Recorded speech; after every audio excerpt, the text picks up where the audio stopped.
ଫଳକୁ କ'ଣ କୁହନ୍ତି ଇଂରାଜୀରେ?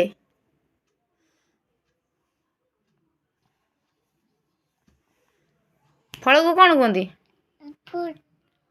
ନଡ଼ିଆ, ପିଜୁଳି, ଆମ୍ବ, କଦଳୀ, ସେଓ, କମଳା, ଅମୃତଭଣ୍ଡା, ତରଭୁଜ, ନା, ଭେରି ଗୁଡ୍, ସପୁରୀ, ପଣସ, ଅଙ୍ଗୁର, ଷ୍ଟ୍ରବେରୀ, ଜାମୁକୋଳି, ଆତ, ଆତ, ମକା, ଲିଚୁ, ଚେରି, ଡାଳିମ୍ବକୁ ବାତାବି, କରମଙ୍ଗା, ଲେମ୍ବୁ,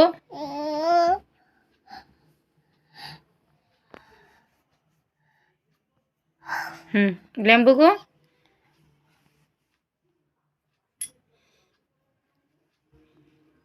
କଇଥକୁ ଖରବୁଜ, ଲଙ୍କା ଆମ୍ବ, ତେନ୍ତୁଳି, ସାପଟା, ନାସପାତି, ପ୍ଲମ୍, ଅଁଳା,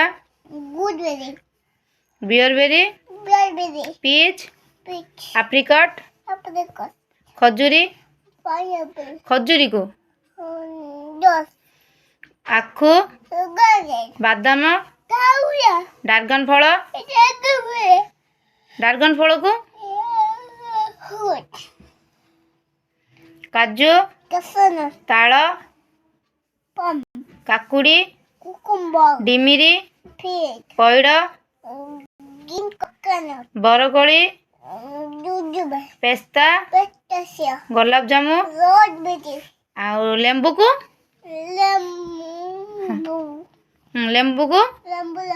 ନୋ, ଲେମ୍ବୁକୁ କ'ଣ କୁହନ୍ତି?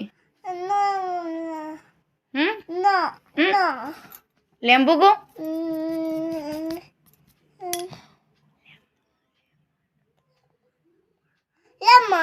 Very good.